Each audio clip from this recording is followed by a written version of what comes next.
It was a place of debauchery. There was alcohol and sex. It was fun.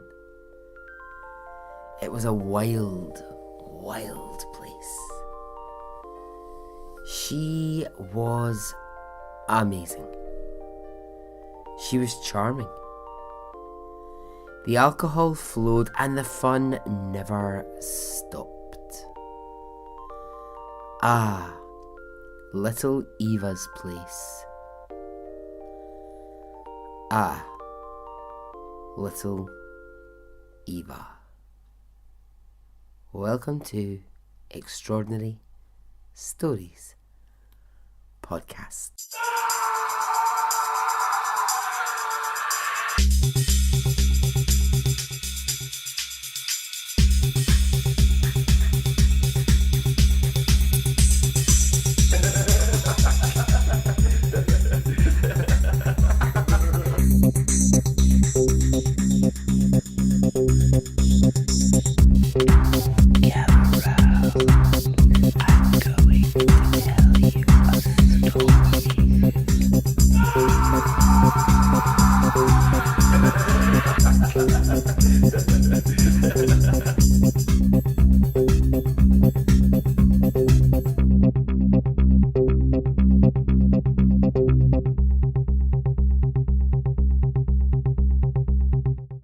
Hey, how are you?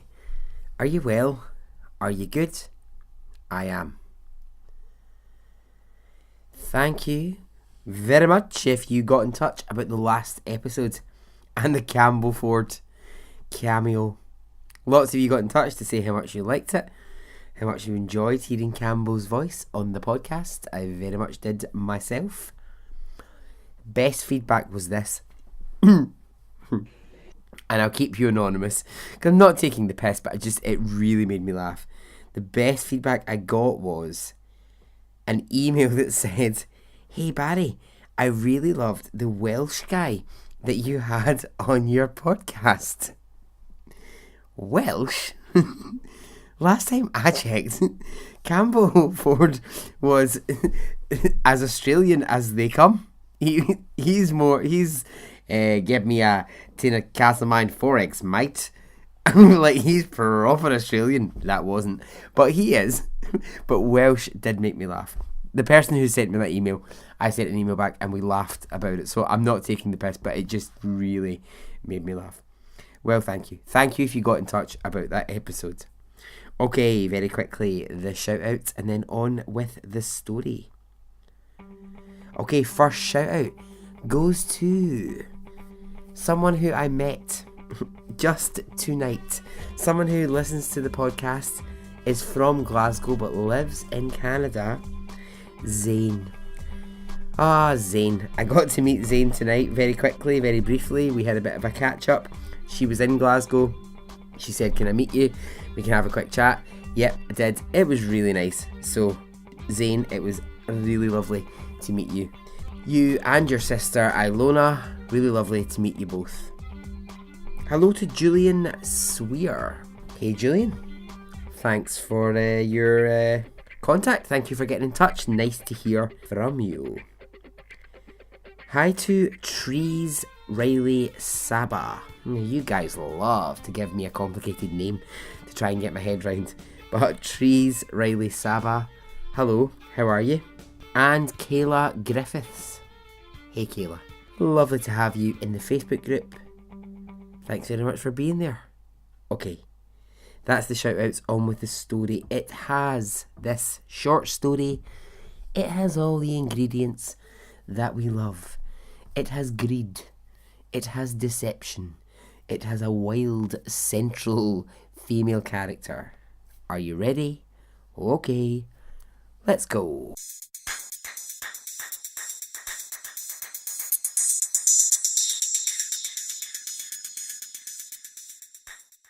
Okay, who are we talking about? A woman named Eva Q.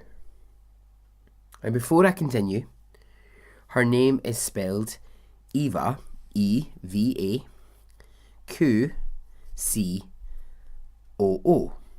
Koo. Now, wherever you're from, that might be perfectly normal for someone to have the surname Koo.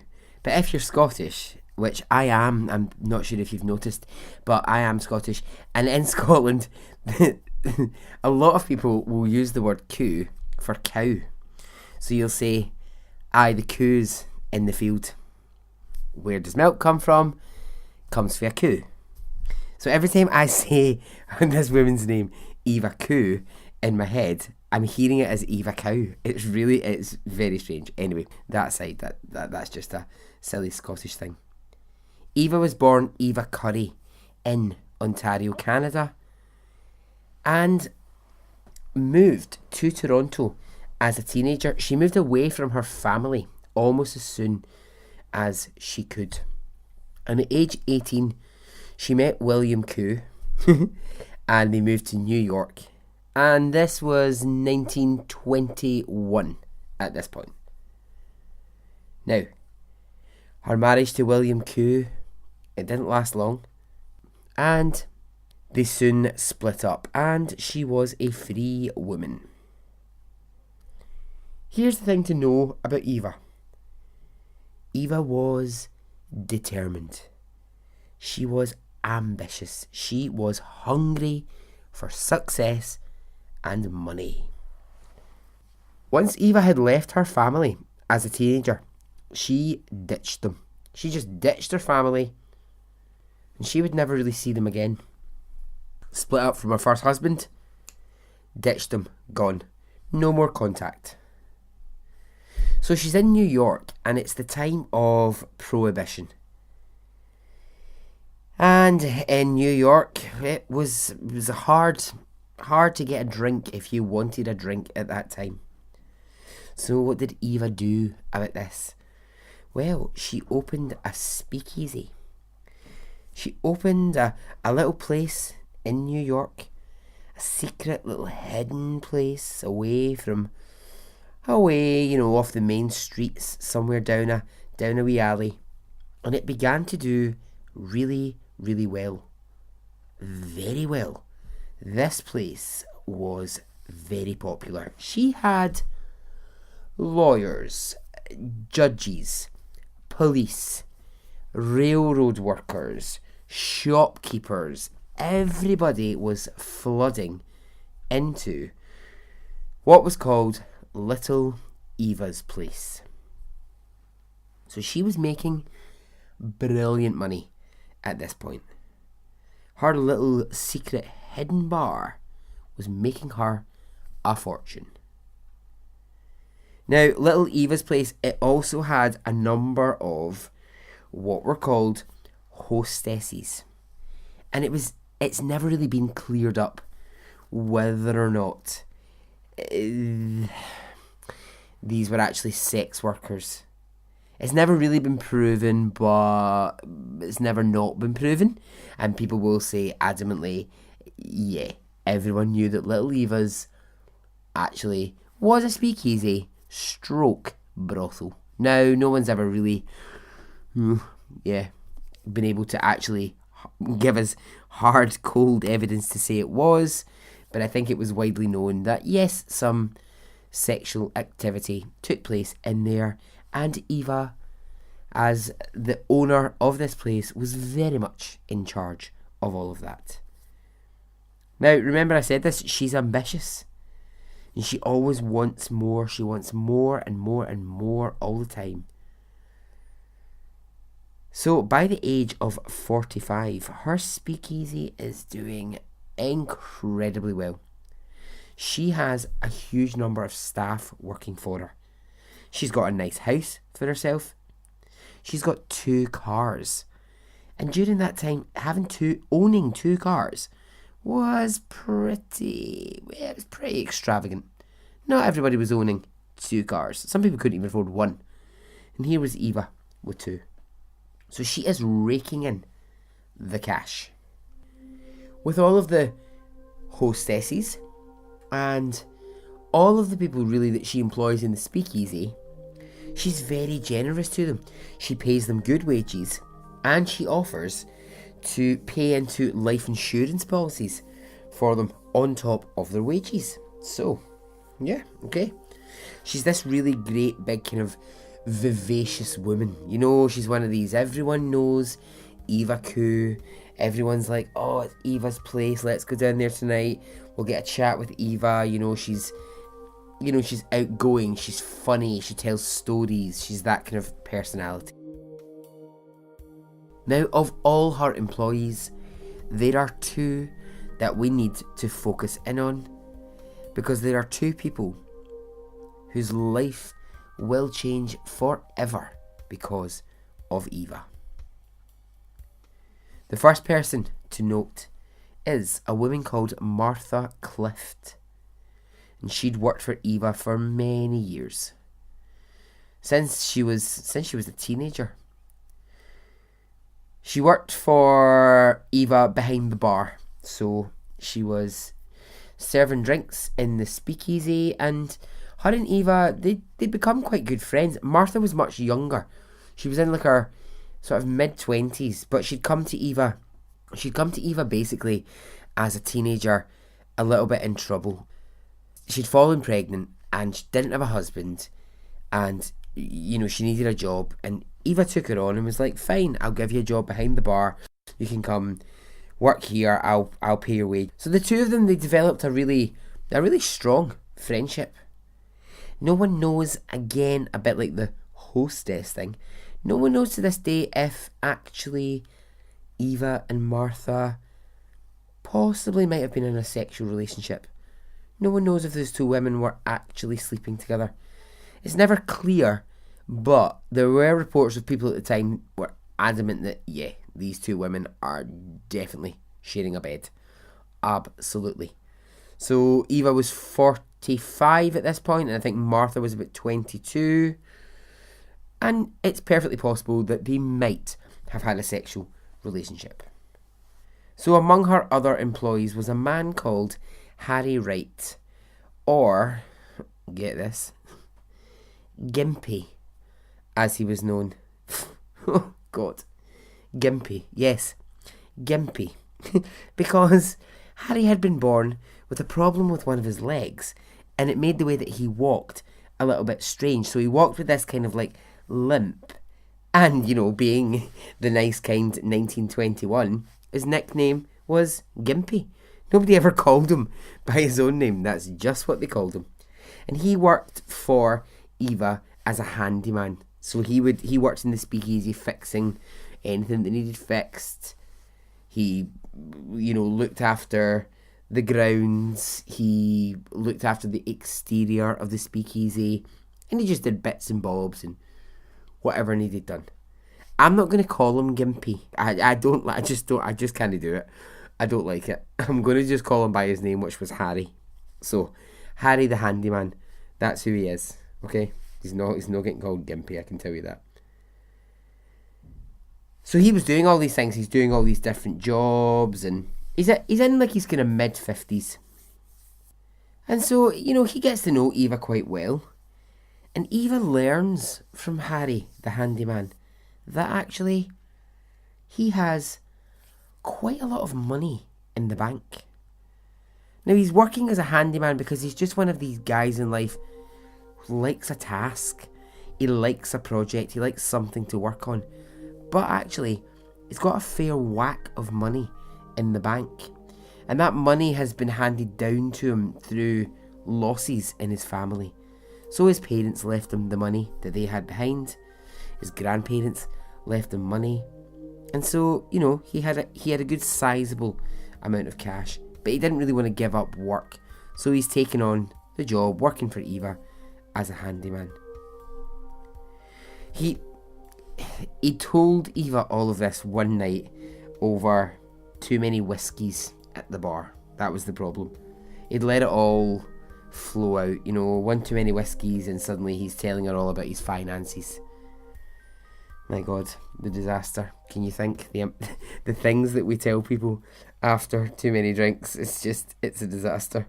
And I know we've all been that person the next morning who goes, oh, why the fuck did I say that?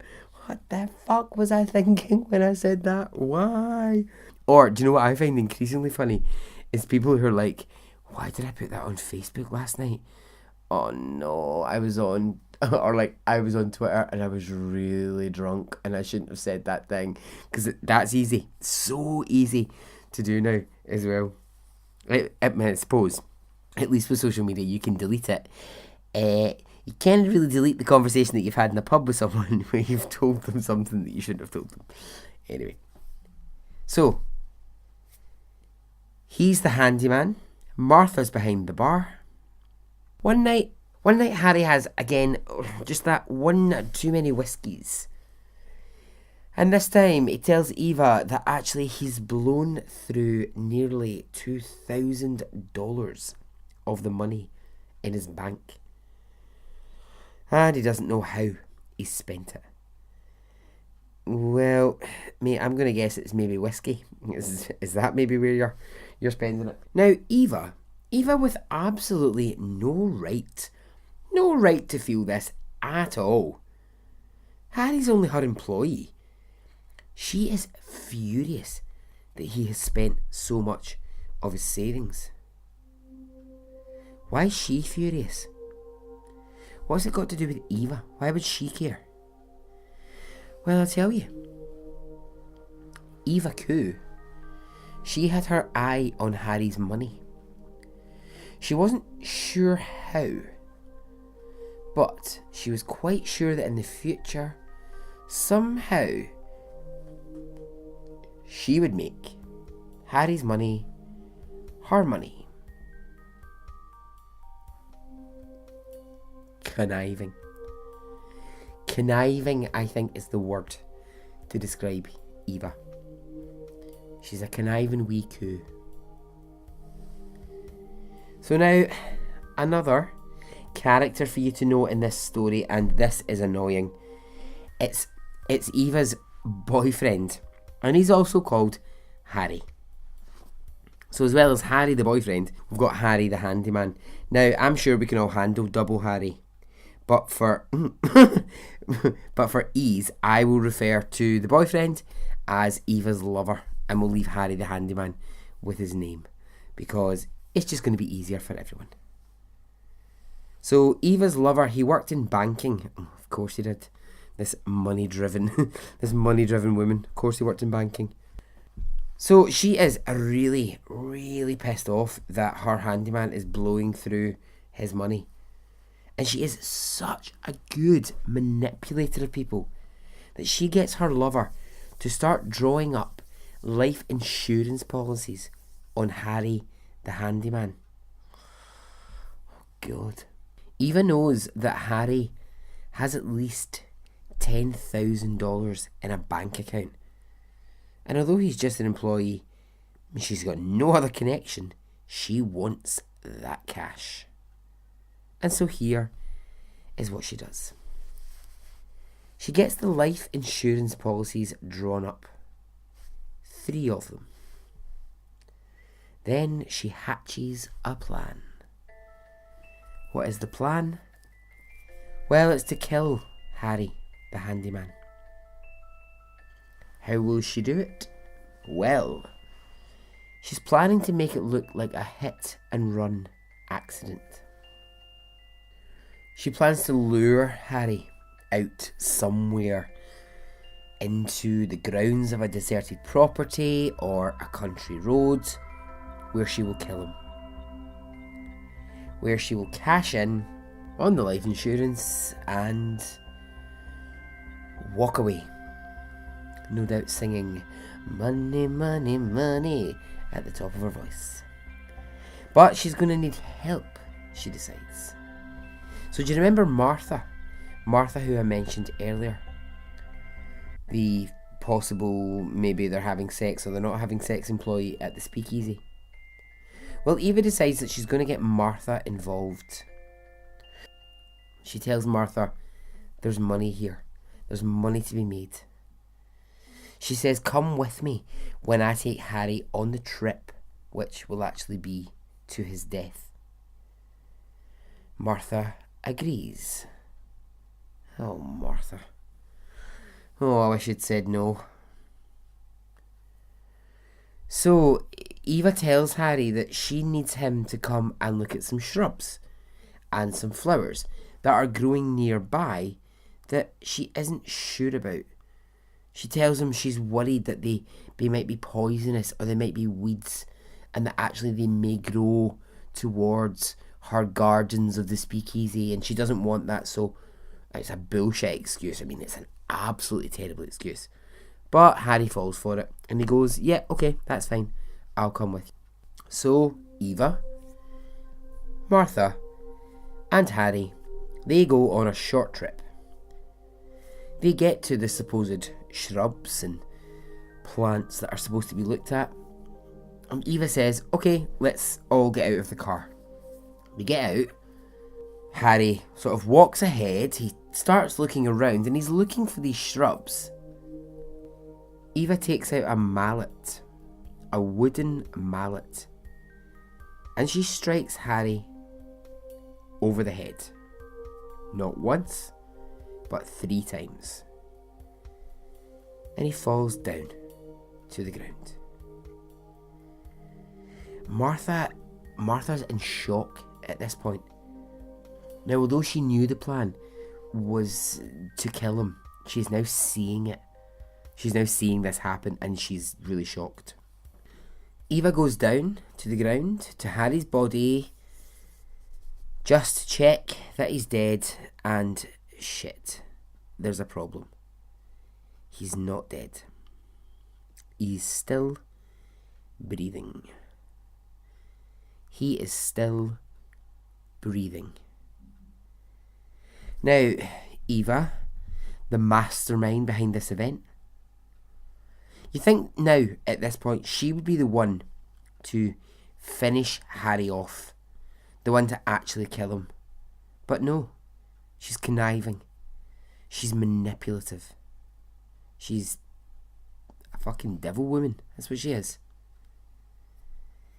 She gets Martha to go back to the car, move the car in front of Harry's body, and she makes Martha drive over his body and then reverse back over it again and again until he's dead, until he has finally stopped breathing. Now,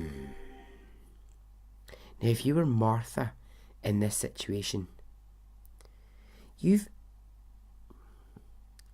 was thinking about this when I was going through this. You've actually ended up doing what I think is the most horrific bit of the crime. I'm not saying that there's a good way to kill someone. But I think striking someone in the head with a mallet is surely an easier task to do than literally driving your car over and reversing back over a body. Like, again, I'm not saying there's a good way to kill someone, but I think Martha got the fucking arse end of the deal here. She got the really bad end of the deal. Anyway, Harry's dead. They put Harry's body in the trunk of the car.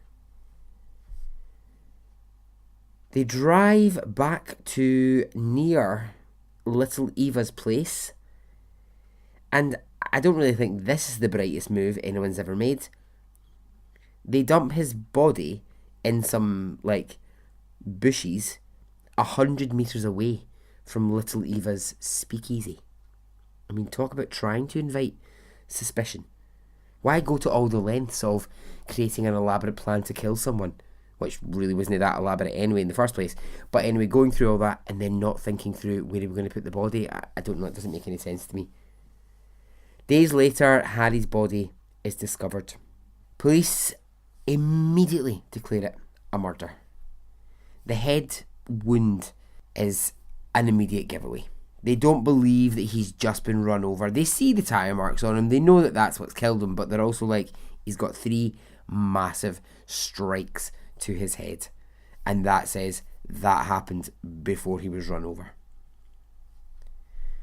So, just when we all thought Eva was a possible mastermind, again, this is where she absolutely fucks up. The day after his body is found, she goes around town trying to cash in his life insurance policies. I mean, oh come on, Eva. Wait a while, you fool. What are you doing? Police, they catch wind of this instantly and they're like, hang on, this is suspicious. The day after his body is found, a woman is going around town with 3 different policies. Police decide to not question Eva. Instead, what they do is they break in to Eva Ku's house and they discover that she has hundreds, and I mean hundreds, of life insurance policies on her friends, on her customers, on her employees, people that she knows that come to the club. Police assume at this point that Eva's plan was to take them all out, one by one, and get very rich doing it. Unfortunately, the first, Harry, was not as successful as she had hoped. Eva is arrested. She's arrested and charged with first-degree murder. Martha is also arrested. Now, Eva Ku, she stays very tight-lipped during her interviews. She gives very little away. But not the same with Martha. Martha lets it all out. She tells the whole story. And now, police, they have a murder trial on their hands. And a murder trial it is. A huge, sensational one. In court, Martha, she testifies against Eva. She tells the jury that Eva actually paid her $200 to carry out the crime. Now, Eva's lover, the one who actually helped create the life insurance policies, he manages to get away with that crime, that misdemeanour, because he actually testifies against Eva. And he stands up in the court and he says, yeah, she was a driven and malicious individual, and she wanted life insurance policies on everybody, and she could sniff out money in anyone and work out what should their life insurance policy be. Both Eva and Martha stand to face the death penalty for first-degree murder. The jury in the case rests. When they come back, they find both women guilty,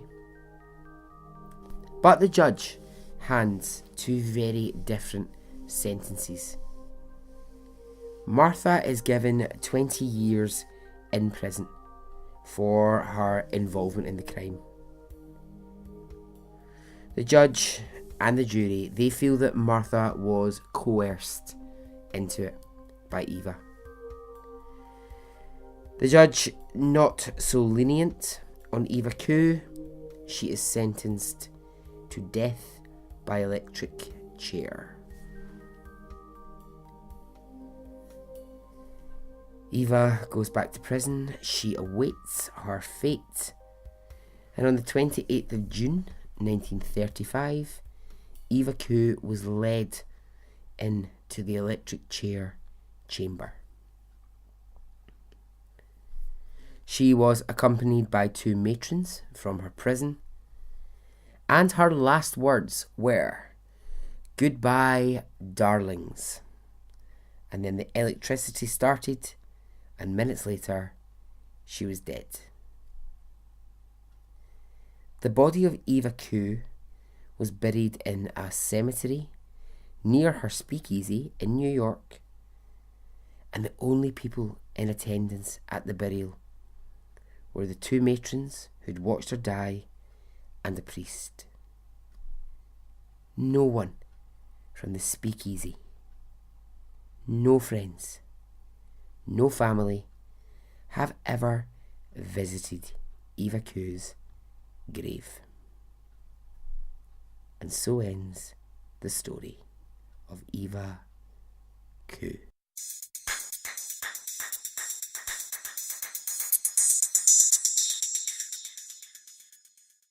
Alright then. Okay, well, yeah. A dinky little short story. Yeah, mad.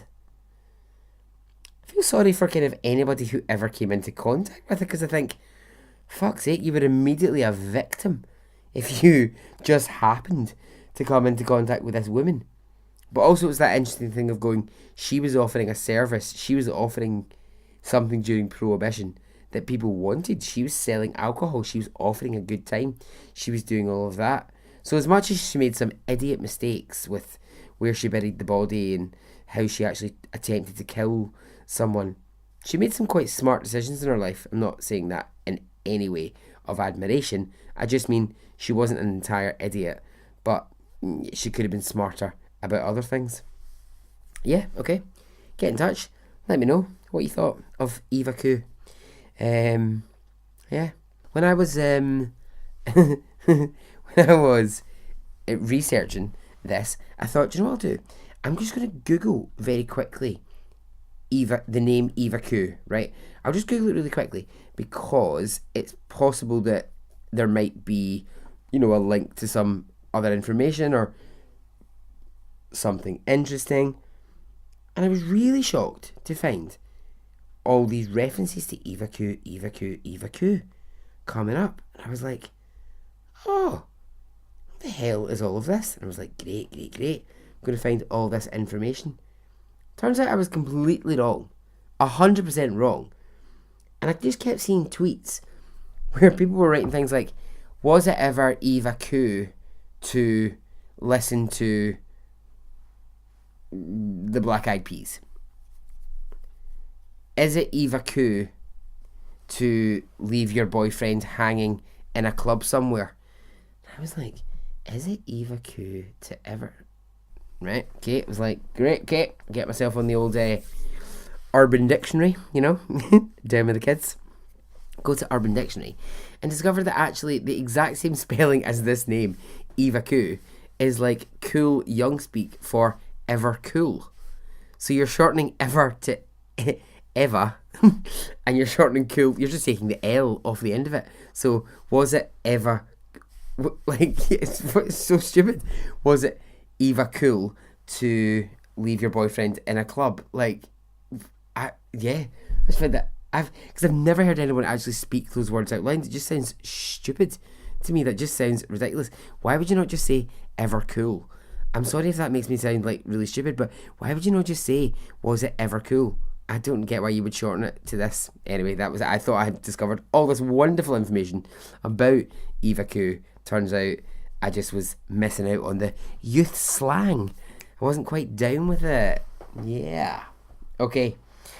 Talking of social media, that's where you can get to me if you want to. Twitter, Instagram, Facebook. Join the Facebook group. Like the Facebook page if you haven't done that yet as well. That would be really nice. You can email me, extraordinarystoriiespodcast@gmail.com. I'm always about, I'm always in touch, I'm always contactable, so please don't be a stranger, don't be shy, get in touch, okay? Until the weekend, okay? Goodbye.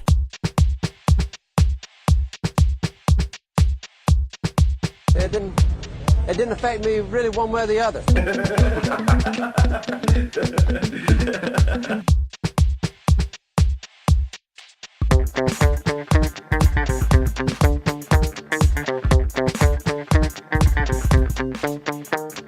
I would imagine from the look on his face, let's get it on, let's do it, let's get it over.